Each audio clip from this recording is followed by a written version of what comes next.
Housework and childcare should be a wife's job, right? Making your husband do it is just failing as a wife. My mother-in-law just can't stand the fact that I let our son help with housework and childcare. How can you live like this, forgetting who's earning the money? I'm left speechless by my mother-in-law's tirade. Don't forget it's thanks to your husband that you can live this life. Ingrate, that's what you are. And to think I even have to do laundry. I'm not a maid, you know. My husband, standing next to me, doesn't even try to defend me. If I divorced you, you wouldn't be able to live with just our daughter, would you? I'm at my breaking point, facing constant criticism from my disdainful husband and mother-in-law. My name is Kelly, a 30-year-old office worker. I met Sam during our college years, and we started dating. After becoming working adults and reaching a suitable age, we got married. Soon after, we had our daughter. And I decided to change jobs after giving birth due to my irregular work hours. Now I'm working full-time at a place with less overtime. I didn't realize it at the time, but after getting married, I found out that Sam had a bit of a mama's boy streak. He always consults his mother on every decision. When we were searching for a new home after getting married, I was surprised he brought his mother along. This living room is spacious, and the shopping area is convenient. Let's settle on this one. What do you think, Mom? I wondered why he sought his mother's opinion when I was the one he should be consulting. But the sunlight isn't that great here, and I think another place would be better. Yeah, I was thinking the same. It was supposed to be our home, but his mother's opinion took precedence. Eventually, we settled on a place his mother approved of. Which I also liked, but I couldn't shake off the feeling of unease. Even when buying furniture and appliances, his mother would tag along. Hey, your mom must be busy, right? Why don't we just go with the two of us next time? It's hard to relax with his mother around, and I wanted to decide with just my husband. It's okay, Mom's not busy. It's better to have her help and take her opinion into account. That works better for me. Even when I hinted that I didn't want his mother to come, he didn't get it. Occasionally, he would skip dinner at home, saying he's not hungry and go to his mother's place. I didn't probe much since I was working and it was one less dinner to prepare. I didn't want to complain, thinking his mother must be happy to see her son occasionally. I didn't want to be seen as a nagging wife and get disliked by my husband and mother-in-law. Years into our marriage, with our daughter growing up, we started discussing building a new home. Sam is a calm person and doesn't complain when his mother isn't around. He plays with our daughter, so I was looking forward to living peacefully as a family of 3 in a new house. Mom's getting on in years, and I'm worried about her. How about we live together? Out of the blue, Sam suggested living with his mother. She must want to live with her son and granddaughter. I was absolutely against living with my mother-in-law. She never listens to me, and I always have to be careful not to upset her. She adores her son so much that to her, I'm just an inconvenience. I can't face her every day, I absolutely want to avoid that. But, your mom wants to live near her current home, right? Yeah, she's got friends there and doesn't want to move far. I knew my mother-in-law didn't want to leave her familiar neighborhood. Living near your mom's house would make my commute to work way too long. It'll double my travel time. I wanted to live in an area that's convenient for commuting and good for raising kids. Hey, this place is just a short train ride from your mom's house. It's close to the station too. What do you think? I showed my husband some land options that I had a real estate agent gather for us. The locations I chose were near parks and nature, and conveniently close to shopping areas near the train station. The deciding factor was the proximity to his mother's place, close enough for visits but not living together, which he agreed to. I was relieved to have avoided living with my mother-in-law. However, she began visiting our house more frequently. My husband welcomed her, and I couldn't say no to her visits. I understand her wanting to see her granddaughter, but my daughter doesn't take to her at all and always ends up crying, which makes me anxious about upsetting my mother-in-law. I want to relax on weekends, but I can't when she's around. Hey, can we just spend weekends as a family? I end up feeling uneasy when your mom is here. Mom's family too. You're the one making it awkward. My husband didn't empathize with my feelings. Every time she visited, she'd criticize my cooking and housekeeping, saying it's training.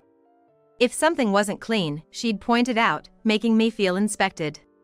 It's tough working full-time and trying to clean on weekends. Especially when she points out exactly where I was about to clean. You really don't have the basics of cooking down. You'll never improve this way. Yes. I'm sorry. No matter how hard I try, my cooking never seems to please her. Exactly. Even your seasoning is always too strong. Mom's is just right. My husband joins in criticizing me, though he's usually silent about it unless she's around. I talked to my husband about it when she wasn't there. If you have complaints about me, can't you tell me directly? You don't have to wait for your mom to be here. Can't help it. I only remembered because of what Mom said. He became sulky and uncooperative. Even without ill intentions, it's hard to feel supported in our marriage. Our arguments about his mother became more frequent. When our daughter started elementary school, my mom called about my dad's declining health. It's tough for her to care for him alone at her age, so I decided to help out whenever I could. I left our daughter in my husband's care. She's grown and helps out on her own. Knowing I'm busy with caregiving, she tries to cooperate, which I appreciate. One day, my mother-in-law came over and berated me. What are you thinking? Sam's doing all the childcare. I'm sorry, but my dad's in bad shape, and he needs care right now. I believe in helping families in need, but she doesn't seem to agree. Housework and childcare are a wife's job. Making Sam do it is failing as a wife. If you want to care for your father, do your duties at home first. I was speechless under her fierce criticism. She couldn't stand me having my son do housework and childcare. Do you even realize who's earning the money for your lifestyle? Don't forget it's all thanks to Sam. She blamed me while my husband didn't defend me. Even though I worked too. I even had to do laundry. I'm not a housekeeper, you know. I had asked him for help when I was really pressed for time, and he didn't complain then. But it seemed like he was harboring resentment. It even seemed like he was deliberately provoking his mother's anger. As I got busier with housework, childcare, and caregiving, my husband's attitude worsened. I try to do housework whenever I can, but I need help sometimes. At least take care of your own things. It's understandable that I can't always tend to our daughter. But I wished he'd at least clean up after himself. Huh? A wife is supposed to take care of the house, right? Why should I have to do it? Is this how you skip out on housework? My husband completely refused to understand my desire for his cooperation. You earn less than I do, yet you act all high and mighty. You know, if I divorced you, you couldn't live just with our daughter. After I switched jobs, my salary dropped, and now I earn less than my husband. I prioritized a job with less overtime because we have a young child. My husband started making unreasonable demands, occasionally showing me a filled-out divorce form. If you want to take care of your dad that badly, make sure you clean the house spotless every day before you go. He knows I work full-time and can't do that, yet he says it on purpose. Even when I'm exhausted from overtime, skimping on dinner isn't allowed. Aren't there too few dishes? Don't try to get away with just stir fries. And I don't eat store-bought ready meals, just so you know. He demands elaborate homemade meals, and I was physically and mentally exhausted. Since then, I started taking our daughter with me when I visit my parents. I've given up expecting anything from my demanding husband. I stopped caring about him and stopped looking after him as much. My mom adores our daughter and is always happy when we visit. My daughter loves my mom and enjoys playing with her. It's nice you come, but aren't you pushing yourself? You look tired, I'm worried. My mom quickly noticed something was wrong with me. I'm fine, Mom. I feel guilty for always relying on my mom. My father, whom I was caring for, passed away. Amidst our grief, my mom and I discussed the inheritance. It turns out, my father was a wealthy man, owning multiple properties, including our large family home.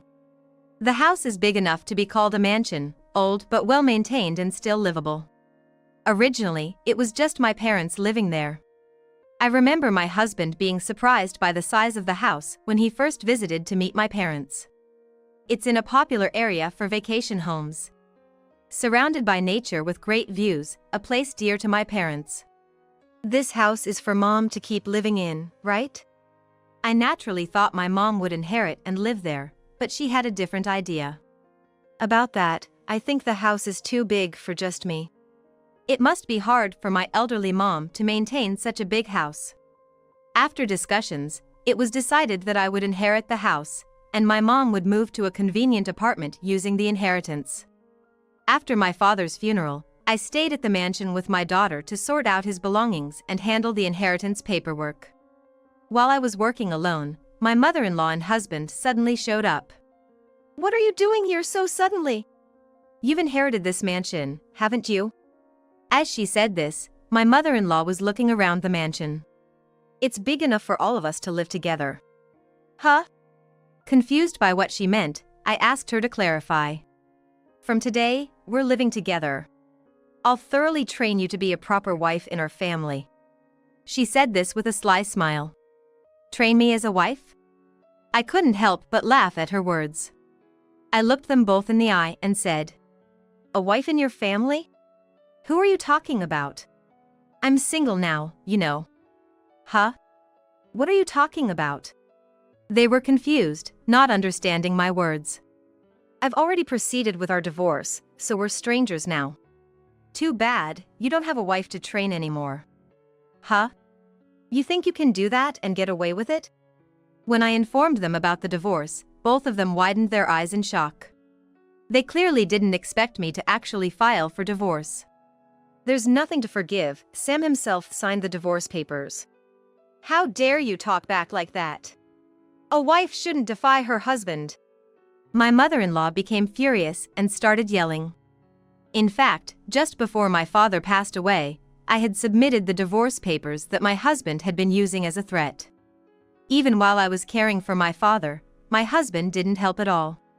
Instead, he made my life miserable, and I had lost all affection for him. I had been trying to tell them about the divorce, but my husband and mother-in-law barely spoke to me. Then my father passed away, and I missed the chance to tell them. My anger peaked at my mother-in-law's words. "It's ridiculous to think that a wife has to obey everything. A wife is not a housekeeper." I didn't care about being disliked by her anymore. I was no longer her daughter-in-law. "How dare you? Don't get cocky." My mother-in-law snapped and lunged at me. I tried to resist, but she overpowered me with incredible strength. "Stop it! Let me go! You got a divorce without consulting? What a terrible wife, disregarding the precious son I raised." She yelled with bloodshot eyes. "Hey, Sam, stop your mother!" However, my husband didn't try to stop her. He seemed in disbelief about the divorce. Realizing this was more than I could handle, I immediately called the police. Even as I explained the situation to the police, my mother-in-law's rage didn't subside. "Please calm down." When a police officer restrained her, she quickly shook off his arm. "What are you doing? Let go of me." She struck the officer in the face and was subdued. She was deemed a danger and taken to the police station. As my mother-in-law was taken away in a patrol car, Sam stood there, stunned. "I'm going to claim compensation for the mental anguish I've suffered. I've kept a record of everything." "What are you saying?" Sam was bewildered, unable to respond. Without his mother, he was helpless. "I'm living with Camila, so you'll need to pay child support every month." Without his mother to back him up, Sam could only hang his head. After a while, my ex-husband came to my workplace. Apparently, he had spread some bad rumors about me through a mutual college acquaintance. Heard his wife run off on him. Some mother-in-law is in trouble, poor woman. People at work started looking at me differently, and he eventually resigned due to discomfort. His hair was messy, his beard grown out, and he looked untidy and unclean. He had apparently fallen into gambling due to stress and was financially struggling. His mother was also addicted to casinos, making it hard for him to make ends meet on his new job's salary. It's inconvenient for you to come to my workplace. Well, you hardly ever reply when I contact you. I didn't want anything to do with my ex-husband or his mother anymore. Listen, can you reduce the child support? Things have been financially tight for me lately. The child support is an amount we both agreed on. You said as a father, you do what you can, remember? He clicked his tongue and glared at me, clearly annoyed. Things have changed, it can't be helped. My new job pays less, and the bonus is small. From my perspective, if he didn't gamble, he could afford the alimony and child support. But he was trying to cut down on child support, showing no sense of responsibility as a father. You must be struggling on just your income. Hey, let's get back together. I'm utterly astounded when my ex-husband suggests remarrying just because he's struggling with money. His pretense of kindness infuriates me. Huh? Marry you again? No way, I've had enough of a mama's boy like you. What did you say? My ex-husband, who clearly lacks self-awareness of being a mama's boy, reacts violently to my comment. You can't make any decisions without your mom, can you? Even the house, furniture, and appliances, you always consulted her for everything. Well, it's not like I consulted her for everything. No matter how much he argues, I have a lot to say. Oh, I know about you going shopping for clothes with your mother and letting her decide. That's what people call a mama's boy. Ugh. He looks frustrated, having been hit with the truth. In his mind, he's just a dutiful son, but to me, he's nothing but a mama's boy who can't decide anything on his own. You always mocked me for earning less, but I won't let you say that anymore. What do you mean? After switching jobs, I was recognized for my hard work and got promoted. I've been promoted. Now I earn more than you. What are you talking about? You can't possibly earn more than me. He refuses to believe my words. He always bragged about his higher salary and looked down on me. He never imagined his wife, whom he looked down on, would surpass his salary. It doesn't matter if you believe it or not. I can show you my pay stubs anytime. He falls silent at my confident response. Besides, with the inheritance I received, I've been living comfortably without my ex-husband. There's no more being forced to do housework or dealing with a nagging mother-in-law. Then, how about you give me a share of that mansion you inherited and the other properties? I should have a right to half of it. I have to explain to my ex-husband who's making unreasonable demands. You see, the inherited property doesn't become marital property. Sorry, but you have no rights to it. Damn. This is all your fault for filing for divorce out of the blue. I didn't do anything wrong. He still doesn't seem to accept the divorce. If you did nothing wrong, we wouldn't be divorced. Did you help me at all when I was busy caring for my father? You did nothing. Well, that's because you didn't do your share of the housework. I wanted to do housework, but I couldn't. Couples are supposed to help each other out in tough times. Realizing he didn't have the spirit to support me as a husband, my affection for him cooled. He probably couldn't understand the feeling of not being helped when most in need.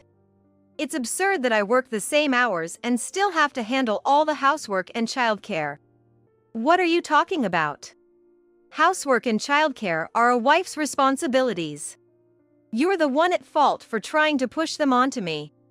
He yells, disregarding his own actions. His mindset won't change no matter how much I explain. It's probably something his mother instilled in him from childhood. My ex-husband, who made a scene in front of my office, was eventually taken away by security. Later on, my ex-husband and his mother, struggling financially, had to sell their family home. They moved into a rundown apartment, barely managing to pay alimony while living. However, both of them couldn't quit gambling, making their lives quite tough. As for me, while work is busy and challenging, my mother helps me out, and my daughter and I are living happily together. I smile more now, and my daughter seems happy too. Before, my days were spent worrying about my ex-husband and mother-in-law's moods and reactions.